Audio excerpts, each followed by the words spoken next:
नमस्कार, देवभूमि एक्सप्रेस में आपका स्वागत है। मैं हूं आपके साथ दीपक भदौरिया। पूर्व लेफ्टिनेंट जनरल गुरमीत सिंह को उत्तराखंड का नया राज्यपाल मनोनीत किया गया है। गुरमीत सिंह उत्तराखंड के 8वें राज्यपाल के तौर पर प्रदेश में अपना दायित्व ग्रहण करेंगे। वह सेना के डिप्टी चीफ आर्मी स्टाफ और core commander Srinagar additional DGMO के तौर पर अपनी सेवाएं दे चुके हैं। बेबी रानी मौर्य ने 8 सितंबर को अपना इस्तीफा राष्ट्रपति को सौंप दिया था। 28 अगस्त को 2018 को बेबी रानी मौर्य ने उत्तराखंड के राज्यपाल की जिम्मेदारी संभाली थी। 3 साल से अधिक का वक्त गुजरने के बाद राज्यपाल बेबी रानी मौर्य ने अपने पद से इस्तीफा दे दिया। 2022 में विधानसभा चुनाव होने वाले हैं और उसके पहले केंद्र सरकार ने एक तीर से 2 निशाने साधे हैं। उत्तराखंड सैनिक बाहुल्य प्रदेश है और ऐसे में सेना के पूर्व वरिष्ठ अधिकारी को उत्तराखंड का राज्यपाल बनाकर एक संदेश देने की कोशिश की गई है कि उत्तराखंड के विपिन रावत सीडीएस के तौर पर काम कर रहे हैं। सीएम पुष्कर सिंह धामी ने नए राज्यपाल गुरमीत सिंह को बधाई दी है।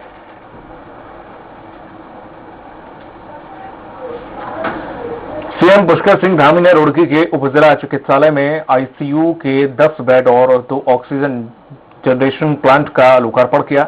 उपजिला चिकित्सालय में 2 करोड़ 60 लाख रुपए की लागत से 10 आईसीयू बेड की व्यवस्था राज्य आपदा मोचन निधि मद से की गई है। जिन 2 ऑक्सीजन जनरेशन प्लांट की स्थापना की गई है उनमें से एक पीएम केयर फंड से ऑक्सीजन जनरेशन प्लांट का निर्माण किया गया, तो वहीं सीएसआर मद से एक ऑक्सीजन जनरेशन प्लांट की स्थापना की गई। इसके अलावा 4400 लीटर की क्षमता के मेडिकल लिक्विड ऑक्सीजन की स्थापना भी चिकित्सालय में की गई। मुख्यमंत्री पुष्कर सिंह धामी ने रुड़की के सिद्धबली हनुमान मंदिर पहुंचे, जहां पर उन्होंने पूजा अर्चना और प्रदेश के वासियों के सुख समृद्धि की कामना की। इस अवसर पर मुख्यमंत्री ने पंचमश्री सिद्धबली गणपति महोत्सव कार्यक्रम में शामिल भी हुए। मुख्यमंत्री पुष्कर सिंह धामी ने उत्तराखंड को विश्व की आर्थिक और सांस्कृतिक राजधानी के रूप में विकसित करने की बात कही है। इसके लिए उन्होंने योग गुरु बाबा रामदेव से चर्चा की। मुख्यमंत्री पुष्कर सिंह धामी हरिद्वार पहुंचे और जहां पर उन्होंने योग गुरु बाबा रामदेव और आचार्य बालकृष्ण से मुलाकात की। इस दौरान सीएम धामी ने कहा है कि वो जल्द ही उत्तराखंड को विश्व की आर्थिक और सांस्कृतिक राजधानी के रूप में विकसित करेंगे।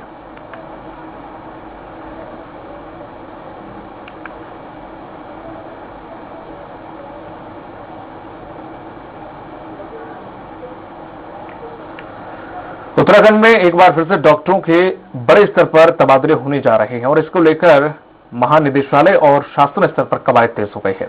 दरअसल इस बार सरकार पहाड़ों पर डॉक्टरों को तैनात करने के साथ ही लोगों को उचित स्वास्थ्य सुविधाएं देने का दावा कर रही है। स्वास्थ्य मंत्री धन सिंह रावत ने बताया है कि पहाड़ों पर डॉक्टरों को तैनात करने के लिए मंथन किया जा रहा है, जिससे पहाड़ों की स्वास्थ्य सेवाओं को भी बेहतर बनाया जा सके।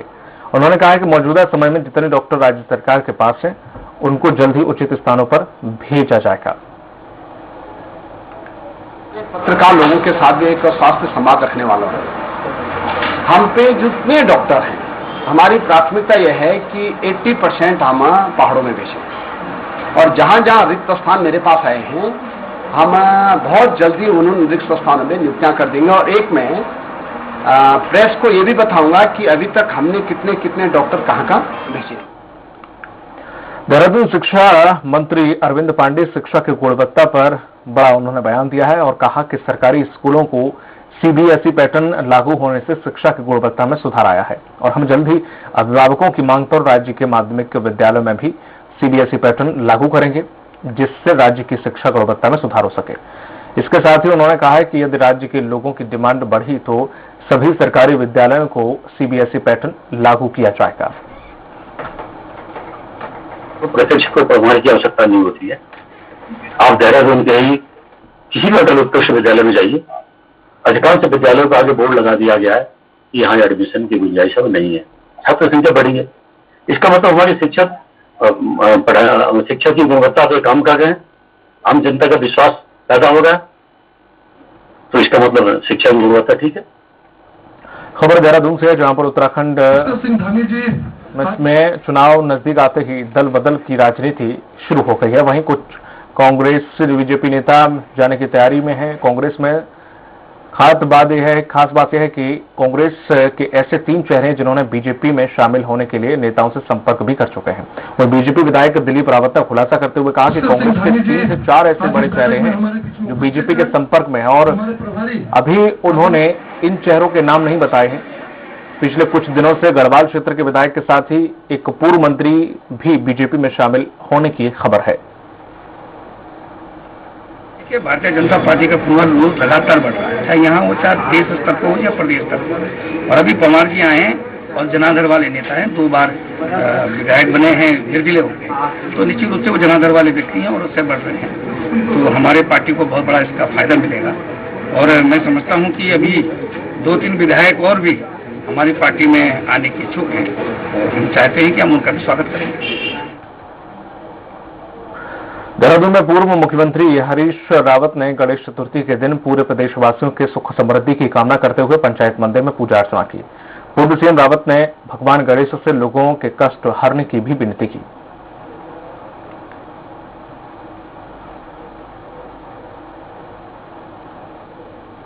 आज गणेश चतुर्दशी है। भगवान गणपति सिद्धि विनायक गणपति की कल जन्मदिन है। मैं इस अवसर पर मानव मात्र के कल्याण करता विघ्नहर्ता गणेश जी महाराज को प्रणाम करते हुए सबकी मंगल कामना करता हूँ, सबके विघ्न और सबके कष्टों को दूर करने की प्रार्थना करता हूँ। खबर देहरादून से है, जहां पर पूर्व मुख्यमंत्री हरीश रावत ने कहा है कि प्रदेश में राज्यपाल के बदलने को लेकर अब कई तरह के सवाल उठ रहे हैं। उन्होंने कहा है कि राज्यपाल रही बीबी रानी मौर्य ने कई मामलों में सरकार को आगाह करने का काम किया था, जिसमें मुफ्त वीवी और अम्ब्रेला एक्ट जैसे मामले भी शामिल हैं। हरीश रावत ने कहा है कि राजनीतिक कारणों से राज्यपाल को हटाया है दुखद है। मुझे मालूम ये पड़ा है कि उन्होंने कुछ मामलों में राज्य सरकार को सावधान किया था कि तुम अमुक चीजें गलत कर रहे हो, इसका परिणाम बुरा हो सकता है। अब क्या सत्यता है, मुक्त विश्वविद्यालय में कौन दोषी है, ये सब चीजें हैं जो सबके दिमाग को मथ रही हैं और राजनीतिक कारणों से यदि उनको हटाया गया है तो ये दुखद है। उत्तराखंड विधानसभा चुनाव को लेकर आम आदमी पार्टी ने सक्रियता बढ़ा दी है। आम आदमी पार्टी से मुख्यमंत्री पद के चेहरे कर्नल अजय कोठियाल ने पार्टी को और मजबूती के लिए सक्रियता बढ़ा दी है। इसी क्रम में कर्नल अजय कोठियाल ने घनसाली के युवा नेता दिनेश लाल को पार्टी की सदस्यता दिलाई। मैं आज अपने को गर्व महसूस कर रहा हूं, जिस प्रकार से उत्तराखंड राज्य का नवनिर्माण आदरणीय कर्नल साहब ने जो संकल्प लिया और लगातार जो ये देवभूमि हमारी उत्तराखंड है, हमारे नौजवान साथी उत्तराखंड के बेरोजगार। जब मैं आर्मी से नेहरू इंस्टीट्यूट ऑफ माउंटेनियरिंग में आया और 2013 की आपदा के बाद में 2014 में केदार बाबा का, केदारनाथ का जो पुनर्निर्माण है उसका जिम्मा NIM को मिला, तो मेरा रेगुलर मूवमेंट होता था, वो होता था उत्तरकाशी से। पिथौरागढ़ के गंगोलीहाट में आप विधानसभा प्रभारी राजेंद्र खठायत के नेतृत्व में युवाओं बेरोजगारी को लेकर केंद्र सरकार का पुतला दहन किया उन्होंने और बीजेपी के खिलाफ जमकर नारेबाजी भी की। आम आदमी पार्टी ने बीजेपी सरकार पर भ्रष्टाचार का आरोप लगाते हुए बीजेपी के राज्य में युवाओं के साथ नौकरी को लेकर धांधली की जा रही है का आरोप लगाया।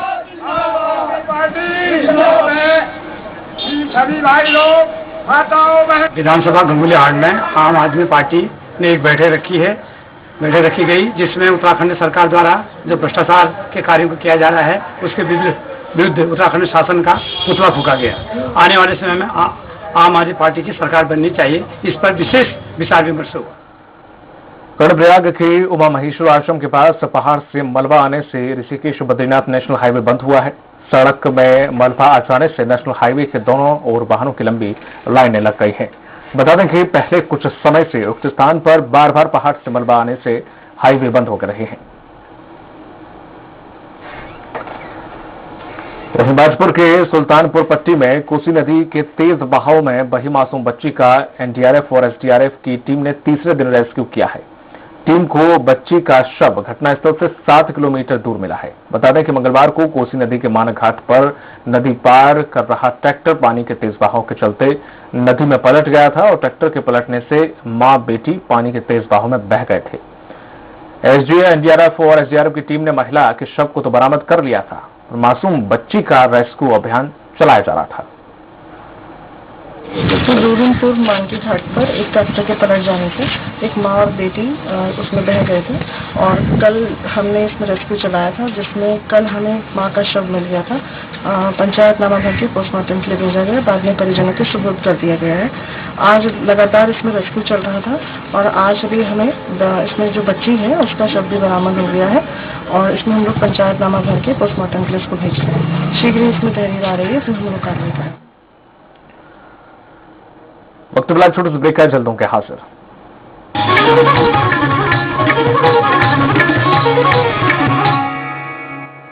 सब कुछ आजमाया और तब मैंने माना कि सिर्फ सच्ची सहेली ही है महिलाओं के उन मुश्किल दिनों की हर समस्या, जैसे कठिन दर्द, अनियमितता, खून की कमी, थकान व कमजोरी जैसी सभी प्रॉब्लम्स के लिए नंबर 1 औषधि एवं टॉनिक।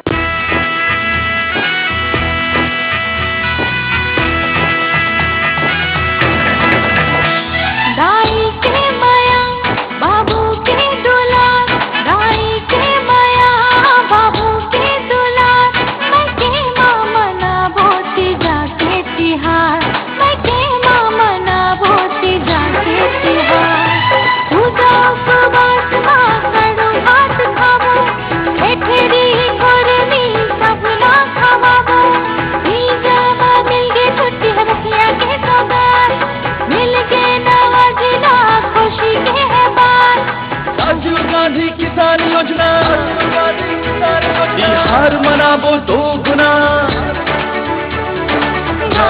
मजदूर किसान के मान बढ़ैया, सबके दुलरवा है भूपेश भैया। तीजा में सार्वजनिक छुट्टी, महिलाओं के लिए पौनी पसारी जैसी अनेक योजनाओं से न केवल महिला सशक्तिकरण को मजबूत आधार मिला है, बल्कि मुख्यमंत्री श्री भूपेश बघेल की जन कल्याणकारी योजनाओं से छत्तीसगढ़ नित्य नए इबारत लिख रहा है, जिनमें गोधन न्याय योजना में हितग्राहियों को 100 करोड़ रुपयों से अधिक की आय, राजीव गांधी किसान न्याय योजना की दूसरी किश्त में 1522 करोड़ रुपयों का भुगतान, राजीव गांधी ग्रामीण भूमिहीन कृषि मजदूर न्याय योजना में 10 लाख हितग्राहियों को प्रति परिवार 6,000 रुपया प्रति वर्ष, Swami Atmanand English medium school में 1,36,500 से अधिक बच्चों को प्रवेश और डॉक्टर खूबचंद बघेल स्वास्थ्य सहायता योजना में प्रदेश के 56 लाख बीपीएल परिवारों को 5 लाख रुपए सालाना निःशुल्क इलाज की सुविधा के साथ साथ हमारी संस्कृति को सहेजने व उसे ग्रामीण अर्थव्यवस्था से जोड़ने की नई क्रांतिकारी पहल शुरू हुई है। तभी तो सब कहते हैं मजदूर किसान के मान बढ़ैया, सबके दुलरवा है भूपेश भैया, भूपेश भैया।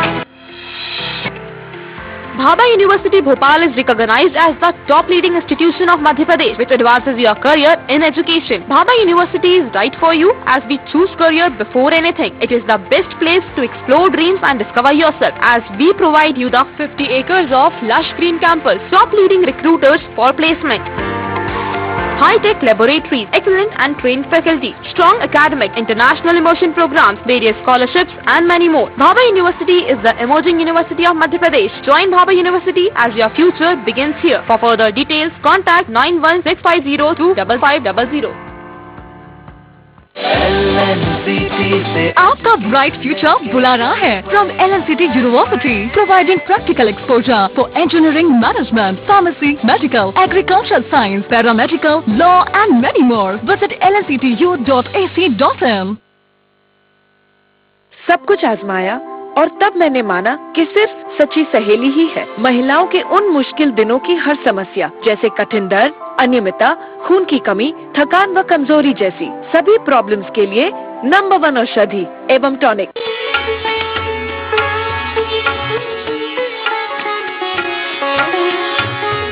महर्षि उपदेशामृत प्रवाह। देखिए स्वराज एक्सप्रेस में प्रतिदिन प्रातः 6:30 बजे से। किसान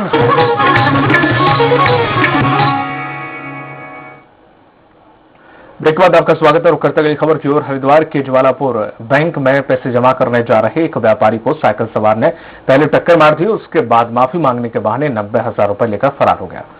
पीड़ित कारोबारी कोतवाली में शिकायत दर्ज करा दी है। पुलिस के मुताबिक पीड़ित नयन राजा तनेजा अपने घर से 90,000 रुपए लेकर बैंक में पैसे जमा कराने के लिए जा रहे थे, तभी साइकिल सवार ने उन्हें टक्कर मारी और वह माफी मांगकर आगे बढ़ गया। इसके बाद व्यापारी ने जब अपनी जेब चेक की तो पैसे गायब थे। फिलहाल पुलिस सीसीटीवी की सहायता से मामले की जांच कर रही है।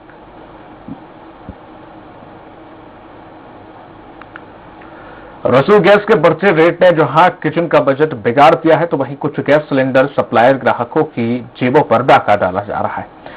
एक ऐसा ही मामला कुर्द्वार से सामने आया, जहां पर गैस सिलेंडर सप्लायर सिलेंडरों में से 3 से 4 किलो गैस निकालकर उपभोक्ताओं को सिलेंडर थमा रहे थे। जब ऐसे ही सिलेंडर का वजन किया गया तो 30 किलो के सिलेंडर में 26 किलो गैस निकली। जब दूसरे सिलेंडर का भी वजन किया गया तो उसमें भी गैस कम थी। मामले को लेकर ग्रामीणों ने आक्रोश जताया और एजेंसी प्रबंधक से शिकायत की। मामले में प्रबंधक ने उचित कार्रवाई की बात कही। इतना नॉलेज नहीं है ये मशीनें नापने वाली, हमको तो इतना ही पता नहीं कि कैसे वर्क होता है इसमें। वो उसको बेवकूफ बना के वैसे लगा रहे कि इतना हो गया। अच्छा सिलेंडर में पॉइंट दे रहे हैं कि इतना पॉइंट अभी इतना हो गया तुम्हारा, तो हमने तो रखना ही है। सुविधा नहीं है, उतनी दूर जाते हैं हम सिलेंडर के लिए, हमने यहाँ पे बुलाना है।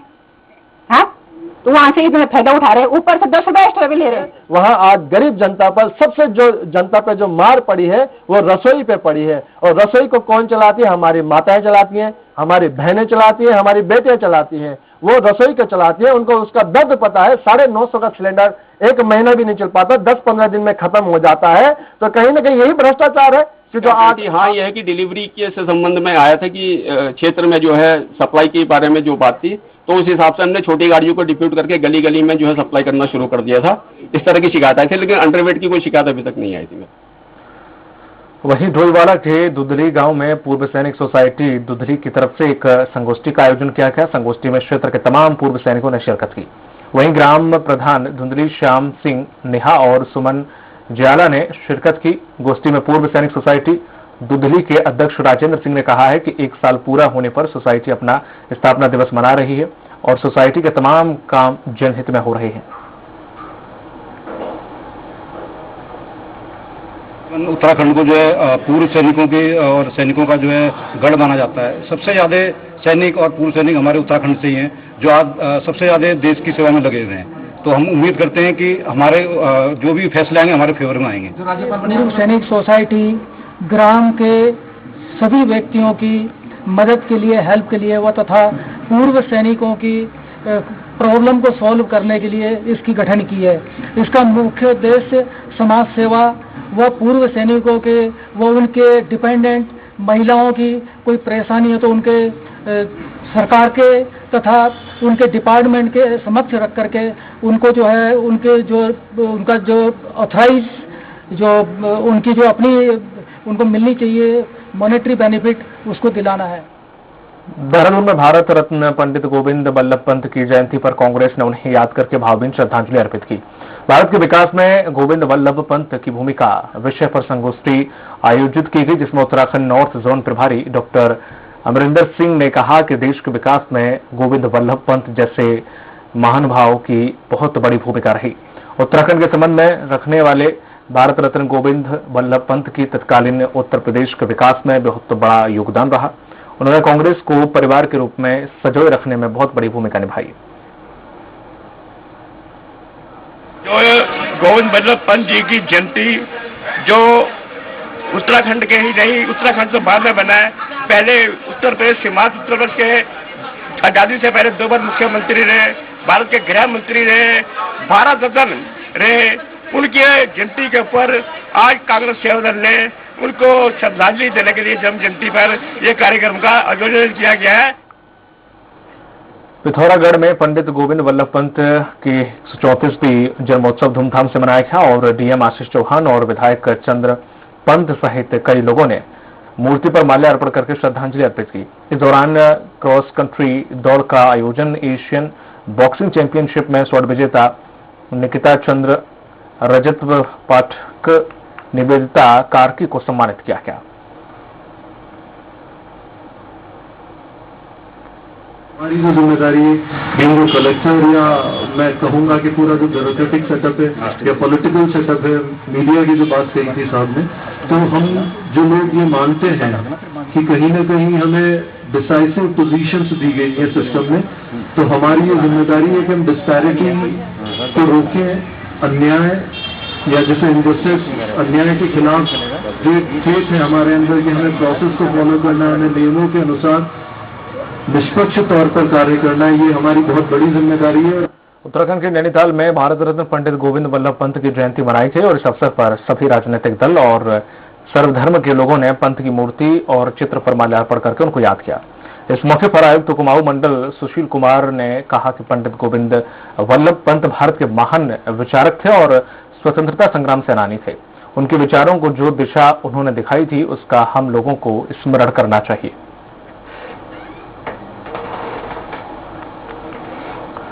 तो इलेक्शन में 15 सितंबर को किसान दिल्ली की तर्ज पर एक बड़ा आंदोलन करेंगे, जिस संबंध में एक किसान ने अपनी 11 सूत्रीय मांगों को लेकर एसडीएम को ज्ञापन सौंपा और किसान नेता कीरत सिंह चौधरी ने कहा कि आंदोलन में किसान नेता राकेश टिकैत या नरेश टिकैत शिरकत करेंगे। वहीं उन्होंने ये भी कहा कि हरियाणा में एसडीएम के द्वारा किसानों पर लाठीचार्ज किया गया, जिसे तत्काल प्रभाव से बर्खास्त किया जाए। वहीं किसानों ने चेतावनी दी है कि अगर सरकार 3 कानून वापस नहीं लेगी तो वह तहसील परिसर में धरना देंगे। जो 3 कानून बनाए हैं उन्हें वापसी किया जा।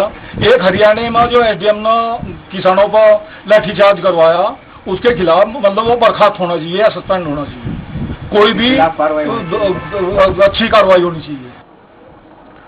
सितारगंज के ननकमत्ता नगर पंचायत में राशन कार्ड की समस्याओं को लेकर कैंप का आयोजन किया गया और नगर पंचायत में रहने वाले लोगों की राशन कार्ड को लेकर शिकायतें मिल रही थीं। वहीं कुछ लोगों के पुराने राशन कार्ड रिन्यूअल नहीं हो रहे थे। यही नहीं, कुछ लोगों के नए राशन कार्ड पर राशन नहीं दिया जा रहा था। कैंप में सभी के समस्याओं का निराकरण किया गया। स्थानीय लोगों ने कोटा धारक पर कम राशन देने का आरोप लगाया है।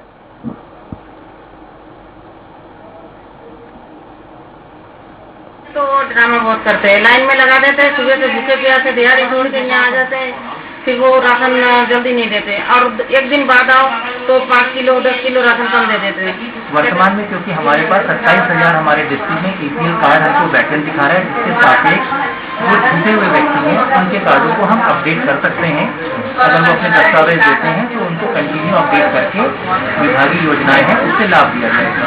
हमारे कर्मचारी हाई कर रहे हैं, उसका समाधान किया जाएगा और पूरा प्रयास करूँगा कि इनका जो भी समस्या है हमारे यहाँ जनता की उसका निराकरण किया जाए। पिथौरागढ़ में कलेक्टर ने जिले के राजनीतिक दलों के साथ बैठक की और बैठक में डीएम ने भारत निर्वाचन आयोग के द्वारा दिए गए निर्देशों के बारे में जानकारी दी गई।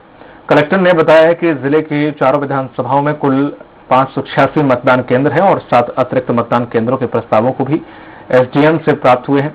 उन्हें निर्वाचन आयोग को भेज दिया है। आदेश आने पर उन्हें भी मतदान केंद्र में शामिल कर लिया जाएगा। वहीं कलेक्टर ने प्रतिनिधियों से कहा कि मतदान केंद्रों को लेकर अगर कोई समस्या है तो वे संबंधित क्षेत्र के एसडीएम को शीघ्रता से जानकारी दें।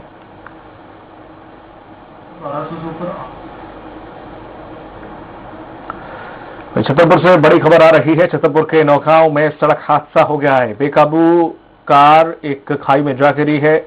बेकाबू होकर एक बस जो है वो जाकर खाई में गिरी है। कई यात्री इसमें जो बैठे थे वो घायल हो गए हैं। बाइक को बचाने के चक्कर में ये पूरा हादसा हुआ है। घायल यात्री को अस्पताल में भर्ती कराया गया है। गरौली के पास बेला रोड पर यह हादसा हुआ। नूरी बस सर्विस कंपनी की यह बस बताई जा रही है। इस वक्त की बड़ी खबर हम आपको बता रहे हैं छतरपुर के नौगांव से, जहां सड़क हादसा हुआ है। बेकाबू एक बस खाई में जा गिरी। बाइक सवार को बचाने के चक्कर में बस अनियंत्रित हो गई और खाई में जा गिरी। कई यात्री घायल बताए जा रहे हैं। बाइक को बचाने के चक्कर में ये पूरा हादसा हुआ। यात्रियों को जो घायल हैं उन्हें अस्पताल भेजा जा रहा है एम्बुलेंस के द्वारा। गरौली के पास बेला रोड पर यह हादसा होना बताया जा रहा है। नूरी बस सर्विस कंपनी की यह बस थी जो कि खाई में जा गिरी। इसमें जो यात्री सवार थे वो घायल बताए जा रहे हैं। आप तस्वीरों में देख सकते हैं कि सड़क के किनारे ये बस पलट गई है। अधिक जानकारी के साथ मुमताज खान जुड़ गए हैं सहयोगी। मुमताज, कितने यात्री घायल बताए जा रहे हैं, कितने यात्री इसमें सवार थे? जी, ये बस में करीब 20-25 यात्री सवार थे और बाइक बचाने के चक्कर में अनियंत्रित होकर बस एक खाई में जा गिरी, उसमें 7 लोगों को चोटें आई थी, जिनका इलाज सामुदायिक स्वास्थ्य केंद्र नौगांव में चल रहा था। जी चलो, तमाम जानकारी के लिए शुक्रिया आपका मुमताज। बुलेटिन में फिलहाल इतना ही, दीजिए इजाजत, नमस्कार।